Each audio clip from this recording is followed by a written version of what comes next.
Science of class 9th chapter 2 part number 5 page number 26 and 27। Science हम आपको कुछ इस तरह समझाने की कोशिश करेंगे जैसे कि आप कोई इंटरेस्टिंग कहानी सुन रहे होते हैं या फिर देख रहे होते हैं तो स्टोरी आपके दिमाग में स्टेप बाय स्टेप फीड होती चली जाती है।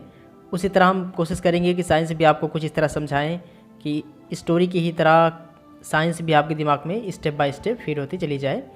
तो फिर चलिए शुरू करते हैं हम। पिछले पार्ट्स में हम बात कर रहे थे कि एलिमेंट्स किसे कहते हैं, कंपाउंड्स किसे कहते हैं, मिक्सर किसे कहते हैं, और आज उसी को हम डिटेल में और देखेंगे। तो आज हम बात करेंगे मिक्सर और कंपाउंड में डिफरेंस क्या है। तो पहला डिफरेंस यहाँ पर यह है कि मिक्सर क्या होता है, मिक्सर कैसे बनता है आखिर। तो एलिमेंट्स या फिर कंपाउंड्स को आपस में मिक्स कर देने से जो नया फॉर्म तैयार होता है उसे ही कहते हैं मिक्सर। लेकिन यहाँ पर एक कंडीशन है कि मिक्स करने के बाद एलिमेंट्स या कंपाउंड्स को आपस में मिक्स करने के बाद कोई नया कंपाउंड नहीं बनना चाहिए। लेकिन अगर मिक्स करने के बाद कोई नया कंपाउंड बन जाता है तो फिर हम उसे मिक्सर नहीं कहेंगे, हम उसे कंपाउंड कहेंगे। एग्जांपल के लिए जैसे कि हम वाटर में अगर साल्ट को मिला दें तो क्या बनेगा, मिक्सर बनेगा या फिर कंपाउंड बनेगा। और यहाँ पर एक बात और ध्यान देने की है कि दो चीज़ें जो हम ले रहे हैं मिलाने के लिए आपस में, वाटर और साल्ट, ये दोनों ही कंपाउंड्स हैं। वाटर भी कंपाउंड है और साल्ट भी कंपाउंड है। और वाटर इसलिए कंपाउंड होता है क्योंकि वाटर भी खुद 3 एलिमेंट से मिलकर के बना होता है। और वाटर का केमिकल फॉर्मूला होता है H2O, मीन्स वाटर का एक पार्टिकल हाइड्रोजन के 2 एलिमेंट्स और ऑक्सीजन के 1 एलिमेंट से मिलकर के बना हुआ है। और ये तीनों एलिमेंट्स मतलब 2 हाइड्रोजन और 1 ऑक्सीजन आपस में एक दूसरे से केमिकल बॉन्डिंग के जरिए बंधे हुए हैं। और अगर ये तीनों एलिमेंट्स आपस में एक दूसरे से केमिकल बॉन्डिंग के जरिए जुड़ते ना तो वाटर नाम का कोई कंपाउंड बनता ही ना। मतलब ये हुआ कि जब तक केमिकल बॉन्डिंग नहीं होगी एलिमेंट्स या कंपाउंड्स के बीच तब तक कोई नया कंपाउंड्स नहीं बनेगा। मतलब ये हुआ कि जब तक एलिमेंट्स या कंपाउंड्स के बीच केमिकल बॉन्डिंग नहीं आएगी तब तक कोई नया कंपाउंड नहीं बनेगा, वो सिर्फ एक मिक्सर ही कहलाएगा। और केमिकल बॉन्डिंग से जुड़ने के लिए ज़रूरी है केमिकल रिएक्शंस का होना। तो यहाँ पर इस एग्जाम्पल में जब हमने वाटर और साल्ट को आपस में मिलाया तो इनके बीच कोई भी केमिकल रिएक्शन नहीं होती, और जब तक केमिकल रिएक्शन नहीं होगी तब तक कोई नया कंपाउंड बनेगा नहीं। क्योंकि यहाँ पर साल्ट जब वो वाटर में घुल जाता है तो साल्ट के पार्टिकल्स मतलब NaCl वाटर के पार्टिकल्स मीन्स H2O से किसी भी तरह कोई भी रिएक्शन नहीं करते, और जब तक रिएक्शन नहीं करेंगे तब तक कोई नया कंपाउंड भी नहीं बनेगा। तो यहाँ पर हम कहेंगे कि वाटर और साल्ट को आपस में मिक्स करने से सिर्फ एक मिक्सर ही बनता है, ना कि कोई नया कंपाउंड। लेकिन अगर किसी तरह वाटर के पार्टिकल्स मीन्स H2O साल्ट के पार्टिकल्स मीन्स NaCl से किसी तरह रिएक्शन करके कोई नई चीज़ बना लेते हैं तब वो नई चीज़ एक कंपाउंड कहलाएगी, नहीं तो तब तक सिर्फ एक मिक्सर ही कहलाएगा। जैसे कि अगर साल्ट को वाटर में मिक्स करने के बाद मिक्सर में इलेक्ट्रिक करंट डाल दें तो इलेक्ट्रिक करंट डालने से वाटर का जो पार्टिकल्स होता है H2O वो भी टूट जाता है H+ और OH- में, और NaCl मतलब नमक का जो पार्टिकल्स होता है NaCl वो भी टूट जाता है Na+ और Cl- में। और फिर टूटने के बाद H2O का H+ NaCl के Cl- से जाकर के रिएक्शन कर जाता है और बना लेता है HCl, और H2O का जो OH- है ये NaCl के Na+ से जाकर के रिएक्शन कर जाता है और बना लेता है NaOH। तो यहाँ पर ये जो दो नई चीज़ें बनी हैं HCl और NaOH, ये दोनों साल्ट और वाटर के बीच केमिकल रिएक्शन होने के बाद ही बनी हैं, इसलिए ये दोनों चीज़ें कंपाउंड्स कहलाएंगी। तो यहाँ पर ये दोनों नई चीज़ें HCl और NaOH कंपाउंड्स हैं। लेकिन यहाँ पर अगर हम सिर्फ साल्ट को वाटर में घोल देते, साल्ट वाटर में घुल भी जाता, लेकिन अगर साल्ट और वाटर के पार्टिकल्स के बीच कोई रिएक्शन हो करके कोई नया कंपाउंड ना बनता तो उसे सिर्फ हम एक मिक्सर ही कहेंगे, ना कि कोई कंपाउंड। आपस में मिक्स होकर के सभी एलिमेंट्स रिएक्शन करने के बाद जब कोई नई चीज़ बनाते हैं तब उसे कंपाउंड कहते हैं। सिर्फ मिक्स हो जाने से ही कोई नया कंपाउंड नहीं बन जाता, बल्कि मिक्स होने के बाद एलिमेंट्स के बीच रिएक्शन होने के बाद ही कोई नया कंपाउंड बनता है। और अब हम बात करेंगे मिक्सर्स और कंपाउंड्स के नेक्स्ट डिफरेंस के बारे में। नेक्स्ट डिफरेंस है a mixture has a variable composition, means कि मिक्सर के कंपोनेंट्स वेरिएबल हैं, मतलब वो वेरी कर सकते हैं। जैसे कि अगर हम वाटर में सॉल्ट मिक्स कर रहे हैं तो हम सॉल्ट ज़्यादा भी मिक्स कर सकते हैं और कम मिक्स करना चाहें तो कम भी कर सकते हैं, मतलब वेरी कर सकते हैं। तो यहाँ पर आप देख पा रहे हैं जो कंपोनेंट्स हैं वो एक वेरिएबल हैं, मतलब कि उनकी क्वांटिटी को बदला जा सकता है। मान लीजिए जैसे कि हमारे पास 1 गिलास पानी है, मतलब उसमें 100 पार्टिकल्स हैं वाटर के मान लीजिए, और मान लीजिए कि उसमें हम साल्ट के 50 या 60 या 70 पार्टिकल्स घोलना चाहें तो हम घोल सकते हैं, 50 भी, 60 भी या 70 भी, मतलब वेरी कर सकते हैं पार्टिकल्स में हम। लेकिन जब वाटर और साल्ट के पार्टिकल्स आपस में रिएक्शन करके कोई नया कंपाउंड बना लेते हैं, जैसे कि वाटर का पार्टिकल्स H2O साल्ट के पार्टिकल्स NaCl से रिएक्शन करके बना लेता है HCl और NaOH। तो यहाँ पर ये जो दो नए कंपाउंड बने HCl और NaOH, यहाँ पर आप देख सकते हैं HCl में एक H है और एक Cl है, इसी तरह NaOH में भी एक Na है और एक OH है। तो यहाँ पर HCl कंपाउंड जो बना है इसका नाम है हाइड्रोक्लोरिक एसिड, और NaOH जो कंपाउंड बना है इसका नाम है सोडियम हाइड्रोक्साइड।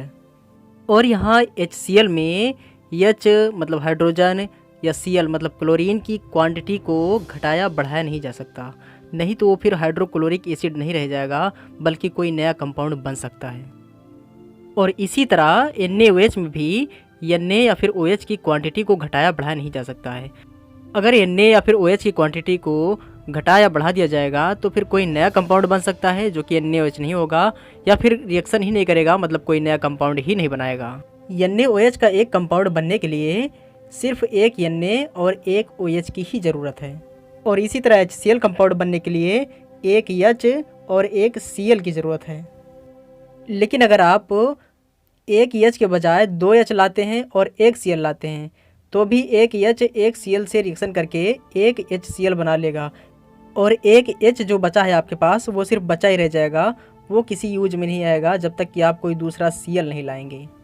तो मुझे उम्मीद है कि अब आप समझ गए होंगे कि कंपाउंड्स में जो एलिमेंट्स का कॉम्पोजिशन है वो फिक्स है, जबकि मिक्सर में ऐसा नहीं है। मिक्सर में आप एलिमेंट्स का कॉम्पोजिशन घटा बढ़ा सकते हैं, जैसे कि आप वाटर में साल्ट घटा या बढ़ा सकते हैं। ज़्यादा साल्ट आप घोलेंगे तो ज़्यादा कॉन्सेंट्रेट मिक्सर बनेगा, और अगर कम साल्ट घोलेंगे तो कम कॉन्सेंट्रेट मिक्सर बनेगा। और अब हम तीसरे डिफरेंस के बारे में बात करेंगे। A mixture shows the properties of the constituent substances. मतलब ये हुआ कि मिक्सर के जो सभी कंपोनेंट हैं उनकी प्रॉपर्टी अभी भी वही है मिक्सर बनने के बाद भी जो मिक्सर बनने के पहले थी। जैसे कि अगर आपने वाटर में साल्ट को घोल दिया तो वाटर और साल्ट के पार्टिकल्स की प्रॉपर्टी अभी भी वही है जो उनकी पहले थी घुलने से पहले। फ़र्क सिर्फ इतना है कि घुलने से पहले साल्ट के पार्टिकल्स वाटर के पार्टिकल्स से अलग थे, लेकिन घुलने के बाद वाटर के पार्टिकल्स और साल्ट के पार्टिकल्स आपस में मिक्स हो गए हैं। लेकिन मिक्स होने के बाद भी वाटर और साल्ट के पार्टिकल्स की प्रॉपर्टी अभी भी बरकरार है, क्योंकि वो अभी भी साल्ट के ही पार्टिकल्स हैं और वाटर के पार्टिकल्स भी वाटर के ही पार्टिकल्स हैं। पार्टिकल्स में कोई चेंजेस नहीं आया। लेकिन अगर हम बात करें कंपाउंड्स के बारे में तो कंपाउंड्स की प्रॉपर्टी बिल्कुल डिफरेंट होती है। कोई भी कंपाउंड जिन एलिमेंट्स से मिलकर के बनता है उन एलिमेंट्स की प्रॉपर्टी और जो नया कंपाउंड बना है उनकी प्रॉपर्टी बिल्कुल डिफरेंट होती है। जैसे कि वाटर और साल्ट को आपस में मिक्स किया गया तो वाटर और साल्ट के पार्टिकल्स ने आपस में रिएक्शन किया और रिएक्शन करने के बाद बन गया है HCl और NaOH, मतलब ये दो नए कंपाउंड्स बने हैं। ये दो नए कंपाउंड साल्ट और वाटर से ही बने हैं, लेकिन इनकी प्रॉपर्टी वाटर और साल्ट से काफ़ी डिफरेंट होगी। अब हम बात करते हैं नेक्स्ट डिफरेंस के बारे में। तो मिक्सचर के बारे में सबसे पहले हम बात करते हैं। The constituents can be separated Fairlie easily by physical methods. Means कि कोई भी मिक्सर जिन कॉन्स्टिट्यूएंट या एलिमेंट्स से मिलकर के बना है उन कॉन्स्टिट्यूएंट या एलिमेंट्स को हम सेपरेट करना चाहें तो बड़ी ही आसानी से फिजिकल मेथड से सेपरेट कर सकते हैं।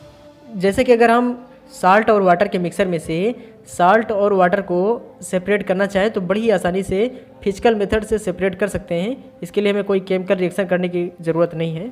अगर हम वाटर और साल्ट के मिक्सर को हीट कर दें तो वाटर वेपर में कन्वर्ट होकर के एयर में चला जाएगा और सिर्फ साल्ट हमें क्रिस्टल के फॉर्म में मिल जाएगा, और इस तरह हम बड़ी आसानी से ही वाटर और साल्ट को फिर से सेपरेट कर सकते हैं।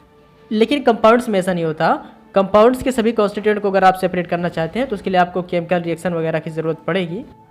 जैसे कि जब वाटर और साल्ट के पार्टिकल्स आपस में रिएक्शन करके नया कंपाउंड्स बना लेते हैं HCl और NaOH, और अगर हम HCl के H और Cl को अलग अलग करना चाहें तो हमें फिर कोई ना कोई केमिकल रिएक्शन परफॉर्म करना ही पड़ेगा।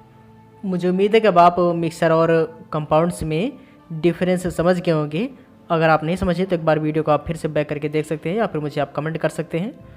अब हम पूरे चैप्टर को एक बार फिर समराइज़ करेंगे और हम स्टार्टिंग से बात करेंगे। सबसे पहले हम मैटर के बारे में बात करेंगे और फिर उसको कैटेगराइज करेंगे। चैप्टर की स्टार्टिंग में सबसे पहले हमने बात किया था कि मैटर क्या होता है।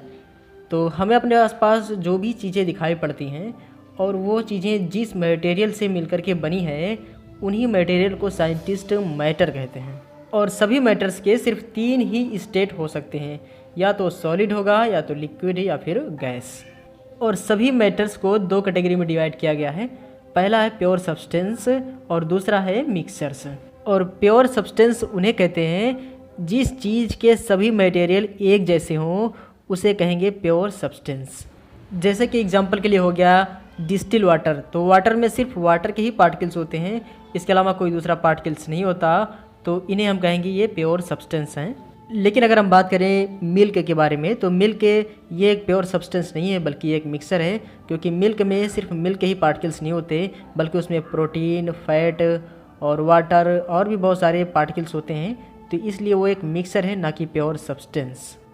और सभी प्योर सब्सटेंसेस को भी 2 कैटेगरी में डिवाइड किया गया है। पहला है एलिमेंट्स और दूसरा है कंपाउंड्स। और एलिमेंट्स किसी भी मैटर का सबसे बेसिक फॉर्म होता है, जिसे और ज़्यादा सिंपल सब्सटेंस में केमिकल रिएक्शन के ज़रिए तोड़ा नहीं जा सकता। मतलब ये हुआ कि कोई भी मैटर जिन छोटे छोटे पार्टिकल से मिलकर के बना है, उन्हीं छोटे छोटे पार्टिकल्स को कहेंगे एलिमेंट्स। एग्जाम्पल के लिए जैसे कि कॉपर, ऑक्सीजन, हाइड्रोजन, नाइट्रोजन और इसी तरह बहुत सारे एलिमेंट्स हैं। और कंपाउंड्स उन्हें कहते हैं जो 2 या 2 से अधिक एलिमेंट से मिल करके बने होते हैं केमिकल बॉन्डिंग के ज़रिए। एग्जाम्पल के लिए जैसे कि वाटर हो गया, तो वाटर एक कंपाउंड है। तो वाटर का एक पार्टिकल्स हाइड्रोजन के 2 पार्टिकल्स और ऑक्सीजन के 1 पार्टिकल से मिलकर के बना होता है। मतलब इसमें हाइड्रोजन के 2 एलिमेंट हैं और ऑक्सीजन का 1 एलिमेंट है, और जो कि एक दूसरे से केमिकल बॉन्डिंग के ज़रिए बंधे होते हैं। तो इस तरह से वाटर का एक पार्टिकल बनता है। वाटर की ही तरह हो गया मीथेन या शुगर या साल्ट, इसी तरह और भी बहुत सारे कंपाउंड्स हैं। और अब हम बात करेंगे मिक्सर्स के टाइप्स के बारे में। सबसे पहले हम होमोजीनियस मिक्सर के बारे में बात करेंगे। होमोजीनियस मिक्सर्स उन्हें कहते हैं जिनमें मिक्सर के सभी पार्टिकल्स इक्वली डिवाइड रहते हैं पूरे मिक्सर में। एग्जाम्पल के लिए जैसे कि साल्ट और वाटर का मिक्सर। तो साल्ट और वाटर के मिक्सर में ऐसा होता है कि साल्ट के सभी पार्टिकल्स पूरे वाटर में इक्वली डिवाइड रहते हैं हर जगह। वाटर और साल्ट के मिक्सर में ऐसा नहीं होता कि वाटर में कहीं पर साल्ट के पार्टिकल्स ज़्यादा होंगे और कहीं पर कम। ऐसा बिल्कुल भी नहीं होता, बल्कि पूरे पानी में साल्ट के पार्टिकल्स हर जगह एक जैसे ही रहते हैं। लेकिन इसी के अपोजिट हेट्रोजीनियस मिक्सर्स में ऐसा नहीं होता। हेट्रोजीनियस मिक्सर में जो मिक्सर्स के पार्टिकल्स होते हैं वो पूरी तरह से इक्वली डिवाइड नहीं रहते पूरे मिक्सर में, कहीं पर कम रहते हैं तो कहीं पर ज़्यादा। एग्जाम्पल के लिए जैसे कि सैंड और साल्ट को अगर आपस में मिक्स कर दिया जाए, तो सैंड और साल्ट के पार्टिकल्स इक्वली मिक्स नहीं हो सकते हर जगह। कहीं पर साल्ट के पार्टिकल्स कम होंगे तो कहीं पर ज़्यादा होंगे, तो कहीं पर सैंड के पार्टिकल्स कम होंगे तो कहीं पर ज़्यादा होंगे। इसी तरह ऑयल और वाटर को भी यूनिफॉर्मली मिक्स नहीं किया जा सकता एक दूसरे में। इस चैप्टर को अब हम यहीं पर समाप्त करते हैं और हम नेक्स्ट पार्ट में इसके एक्सरसाइज के बारे में बात करेंगे।